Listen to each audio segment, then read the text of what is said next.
Okay, here we go. Welcome to a 1v1 on Fedrid Folly with my new microphone, featuring Man of Faith as the war boss. He's over here. And we've got Seraf, also known as Feg, also known as Berry, playing as a demon hunter. And I like the colour scheme. I'm liking this lilac-y purple. Looking very sexy, Berry. Looking mad sexy. Check out these stormtroopers. Don't they look cool? I mean, you look at mans dressed in that black and purple, and you know they be elite or they are Slaneshi worshippers. Either way, you're in for a rough time. But perhaps it will be the Grey Knights that are in for a rough time here, because their melee prowess is going to be tested quite a lot here, because they're going up against triple sluggers commanded by a war boss. So a little bit unorthodox of an open here from Tex, but honestly, I've said it many times. I know it's not popular in the current meta, but I do think triple sluggers is still a legitimate 1v1 build, even if players at the moment do not seem to agree. So we'll see how Tex can do. Now, as far as the Ordo Malleus heroes are concerned, honestly, I actually think the Brother Captain would be the weakest, believe it or not, against triple melee builds. I find his support abilities are a little bit lacking. You can go Bulwark, which could be okay.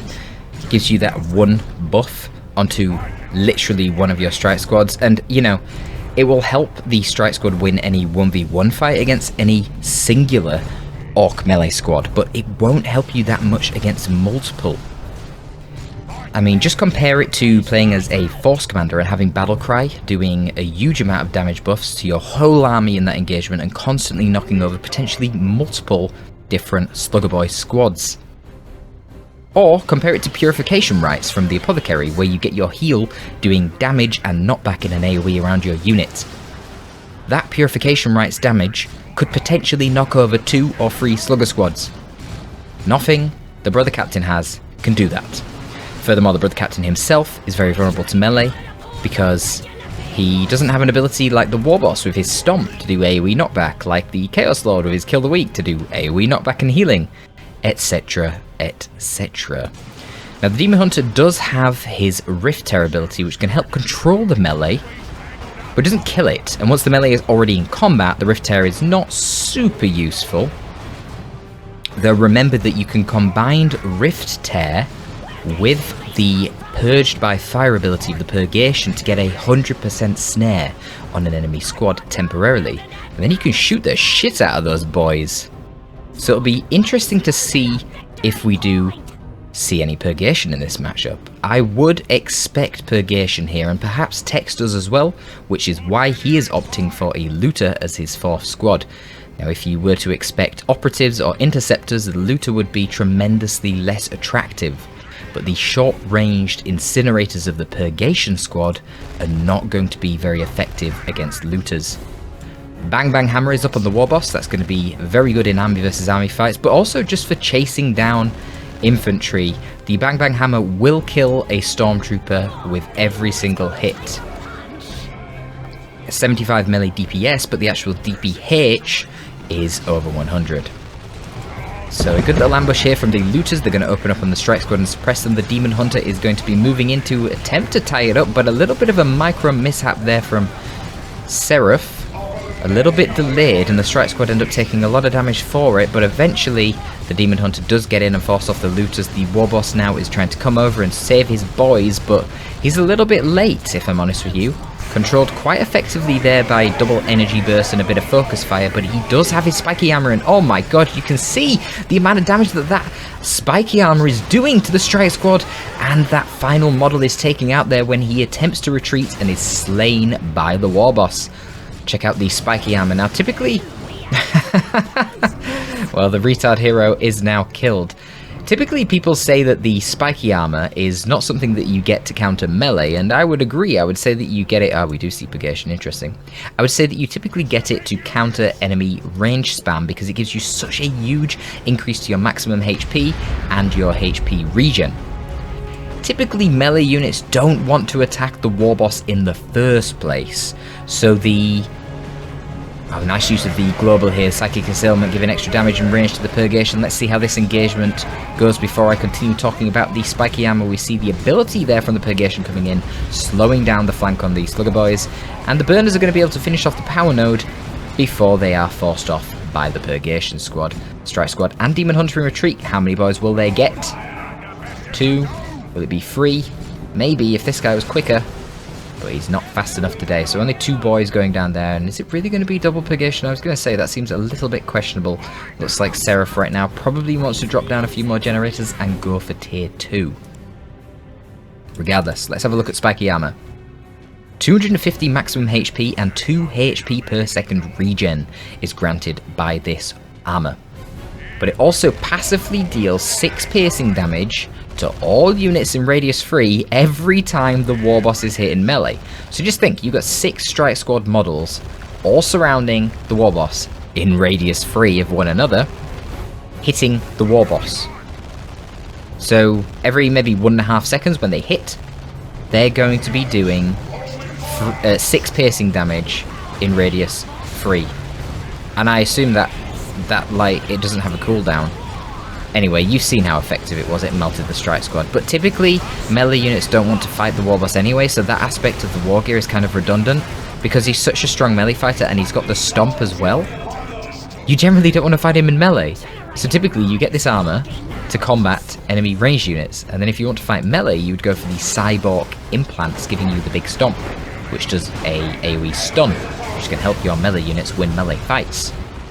But in that instance, Seraf attempted to fight him in melee, and guess what? Didn't work very well. So Seraf needs to stop doing that, and he needs to find alternative ways to counter this war boss. Now he does have operatives on the field, which provides him with a little bit extra ranged DPS, which is a good tool to try and focus down that war boss. We also seen that the incendiary grenades right there were very useful in order to get rid of these looters, which were hogging the garrison. Now we've got a good position here for the looter from Man of Faith, but the problem is that there are no nearby sluggers, and the sluggers are the ones that can actually get the gen bashing done. Right now, if he had a burner slugger to destroy the node, then the warboss could capture the power point and could actually, honestly, right now, steal the power. And that would probably be GG in favour of Tex, but the fact that he doesn't have a slugger boy with burners anywhere nearby means that is not going to be the case. And in fact, it's going to be quite simple for Seraf to counter, and the slow gen bashing potential of the warboss here means he's only going to get 1 gen for all of his troubles. Warboss might be able to beat up the Demon Hunter, but no, suppressed by the Purgation, the Demon Hunter here will be able to kite relatively effectively, actually positioning himself nicely in retreat path there in case Tex did want to overextend, trying to tie up the Purgation squad. But Tex is not foolish like that, so he is going to get out nicely here. Oh, I like this combo. The sluggers are trying to soft retreat away, but we've got the Rift Tear, and now the Purgation can activate Purge by Fire, and it will immobilize the sluggers. Or you can just suppress them. Suppression plus the slowdown from the Rift Tear, and those sluggers are pinned in place, ready to be turned into toasty green marshmallows for the Ordo Malleus. Looters seem to be doing a decent job on the sidelines here, controlling the Strike Squad. I think these sluggers need to be very careful with engaging. Yeah. Strike Squad still got a lot of HP. Purgation rotating down here. They do get the suppression, but the Slugger Boys will get into melee. However, we see a broken retreat there, unless that wipes Slugger Boy squad. What is going on? Where's their HP? What on earth was that? That was bizarre, was what that was. 7 HP. Can the Demon Hunter get into retreat path? He is there with his bolt pistol. He missed that shot. He hit that shot. 1 HP. Oh, 1 more bolt pistol would have done it, but he was too busy moving to the side to try and dodge the warboss. And now maybe the Demon Hunter will be the one that goes down. The melee charge. It was procced. No, he's not going to get it. But he does get into melee with the Purgation, which is not where they want to be right now. They're going to have to retreat as well. And this game so far, in terms of combat, it appears that it actually has been going quite well in favour of Seraf, but I guess it doesn't really matter because Tex has not bled anywhere near as much as Seraf. And the investment into double Strike Squad in the other game, I think, really set back Seraf in terms of his economy. Because in spite of winning a lot of the engagements and apparently bleeding less. I don't know. The tech is very similar, both players now being in tier 2. Tech's opting for a Weird Boy as his first purchase, and instead it's going to be a Rhino for Seraf. But one of the cool things here for Tex is he's got double looters, so he can easily transition one of them to a beamy looter, and he'll have some pretty effective AV for taking down that Rhino. Of course, we could also see the Power Claw coming out for the War Boss. The Weird Boy's basic attack will actually do decent damage to the Rhino, especially if it isn't moving. It is a bit of a slow projectile from that Weird Boy, so potentially if the Rhino's moving it will probably miss. Felt like a bit of a waste of the use your choppers there. I felt like the Strike Squad probably didn't want to take that fight anyway without having their Justicar. I think Justicar Strike Squad will win the fight against the Slugger Knobs without use your choppers, but certainly without no Justicar they have no hope against the Slugger Knob. Let's see if the operatives can force off the looters here. This is presumably a smoke grenade. Indeed it is. You see the massive reduction there in the range of the looter boys. And an incendiary grenade going down to the sluggers here. This is a precarious position for the operatives. They're actually running into range. But it's okay. They're going to go inside the Rhino. And a second Rhino on the way. Presumably that is an Overwatch mistake. Indeed it is. It has been cancelled now. Now is probably the time when you want to start getting some of those nice, juicy tier 2 upgrades for the Demon Hunter. And Seraf is going to have to get something quick, because he is down tremendously on the VPs right now. Still over 400 VPs for Man of Faith, and Seraf is already underneath 140. He has a lot of coming back to do. But the map is Fedrid Folly, and this map is renowned for being very easy to make comebacks on because of the close proximity of both of these VPs up here. So we'll see. I mean, he's still a little bit outnumbered, but oh god, I was going to say some of these sluggers have not got many upgrades, but actually they're all getting slugger knobs now, so he needs to make some plays. And Weird Boy right now is not making plays. He is not really achieving a whole lot. Range reduced, I suppose, by the smoke there. An incendiary bomb over this direction would be quite nice right now. It does have nice damage over time. You know, even if you're not killing models, you're weakening the models, and it takes them a long time out of base to heal up, and then when they encounter the heavy bolter of the Rhino and the storm bolters, etc., you're going to get some good damage done. Oh, here we go, nice. Rift Tear into an incendiary grenade. A little bit of poke there. Not bad. Tex is just going to retreat this Slugger Boy squad, wants them healed up fully before the next fight. Do we see the Warpath? Of course we do. The best upgrade, without a doubt, on the Weird Boy. Ah, look at this. Nice. Flanking with the Purgation with Psychic Assailment once again. Really nice use of that ability, and good Purgation usage in general here from Seraf. Going to be getting the Gem Bash now. Ad Boys is dropped on the War Boss there, so he's going to get damage resistance, and honestly, going to take a very long time to get rid of a War Boss with the Spiky Armor and the Trophy Rack and Ad Boys. And that little distraction there with the War Boss is going to allow Tex to once again take the high ground over here without too much concern. Really want to keep an eye on this Weird Boy. This Warpath ability could be fantastic when used in tandem with the Slugger Boys. I mean, imagine it, giving them 20% damage resistance and +2 speed. These guys are already super duper tanky with their Knob Leader and their Burners, because both upgrades actually increase the HP of the basic boys, never mind the Knob Leader himself. But we've got a really brutal flank here from the Strike Squad, upgraded with the Justicar, and this is probably a dead Beamy Looter. There are two Slugger Boys nearby to counter-initiate, but in fact, Seraf is going to take the conservative play, and I actually don't mind this. He doesn't want to get too much bleed in his Strike Squad, even though it means he isn't going to get the kill. He knows that with the Beamy Looters now off the field, the Grey Knight Dreadnought, which I just realised is on the field, along with the Rhino, is now free to do whatever it wants. But he didn't notice there was another Looter, and it just upgraded to the Beamy Looter. It had the Death Gun for the longest of times there while it was infiltrated, but it finally upgrades to the Beamy Looter and manages to take out the Rhino. But look at this beautiful play here from Seraf, using the shot blocker here, so that the Beamy Looter, even though it's clearly in range, cannot shoot at that Dreadnought, and it's getting some really nice DPS outputted onto those Slugger Boys. Demon Hunter apparently is going to be getting away with 1 HP, which is very lucky for him. I guess the Dreadnought right now is probably just going to guard the VP to prevent the War Boss from capping it. I would really like to see some upgrades for the Demon Hunter right now. I think the Inferno Glaive, or what's it called? What the hell is it called? I forgot. It's the Force Glaive that gives the Inferno ability, the AoE knockback and damage ability. I think that would be amazing right now to control these Slugger Boys. Even the second armor for the Demon Hunter, which gives you healing and damage resistance in an AoE. If you're going to take a big army versus army fight, dropping that down defensively as the Slugger Boys charge in could be really, really helpful to keep your Strike Squad and your Demon Hunter alive in melee for a lot longer. And it's a really cheap upgrade as well, so I would be looking at getting some of those tools. Right now it seems that Seraf is more concerned with getting out more Dreadnoughts, and I think Tex is going to be needing a Tank Buster squad. Generally, Beamy Looters better, I would say, against transports, because it's got the range to hit the transports from far away, whereas the lower range of Tank Busters might struggle, because it's easily kited.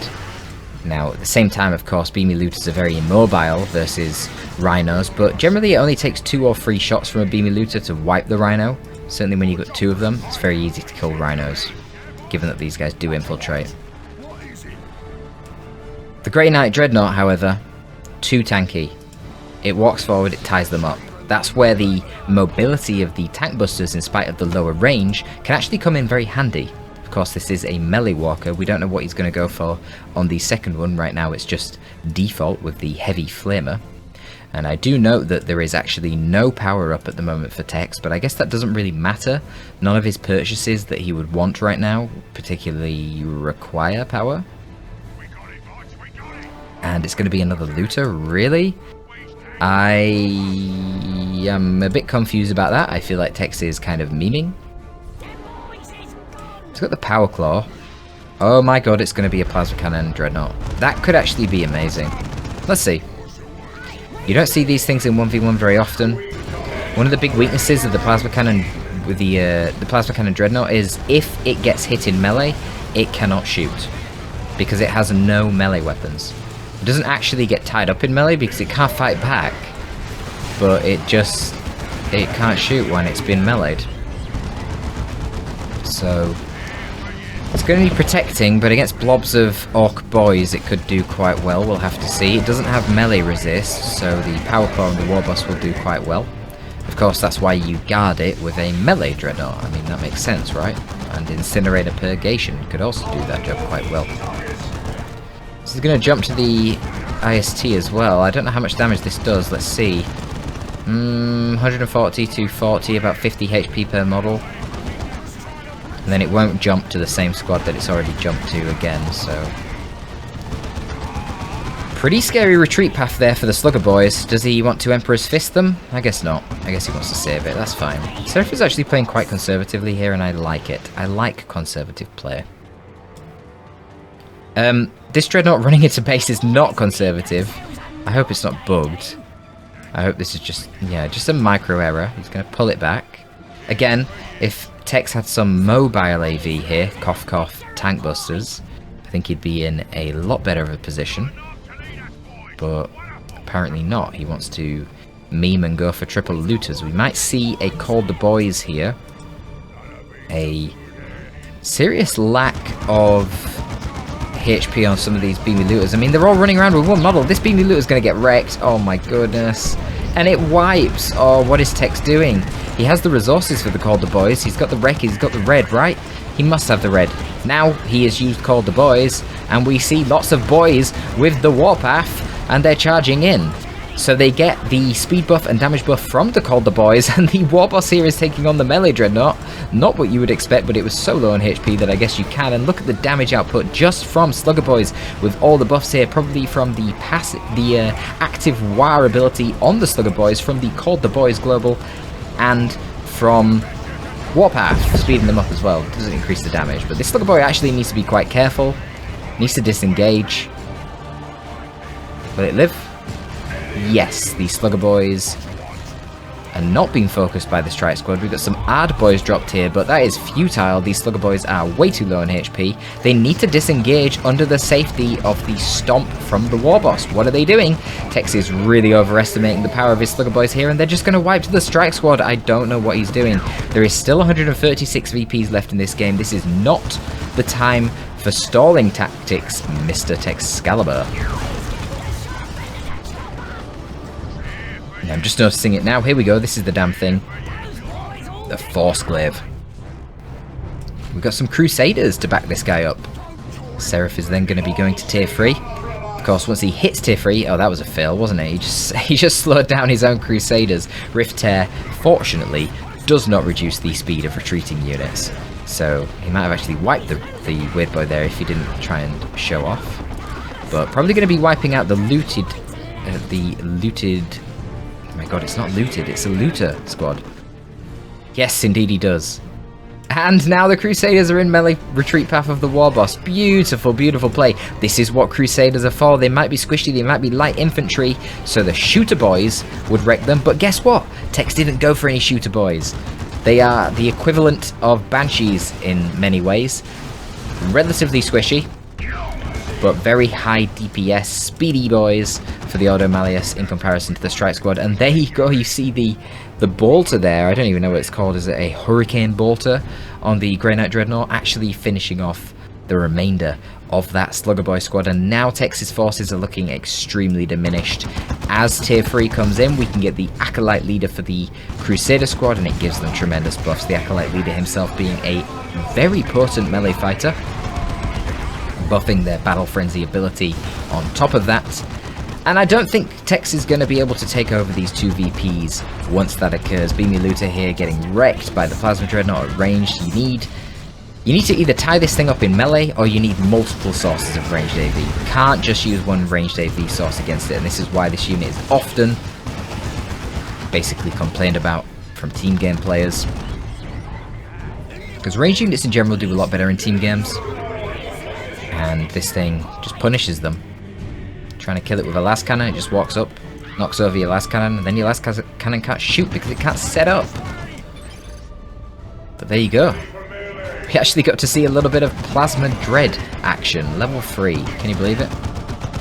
Very rare. Tex obviously going for a bit of a meme build, but it's nice to see a bit of variation. There you go. Hope you did enjoy. Thank you for tuning in, folks. If you want more of this kind of thing, you can find it out on the Patreon, and tell me what you think of the new microphone. I have not fully adjusted software to perfect it, and also the audio levels might need a little bit of fiddling compared to the in-game and the sound volume, blah blah blah blah blah, but tell me what you think. That is going to be all from your boy Torpid, signing out.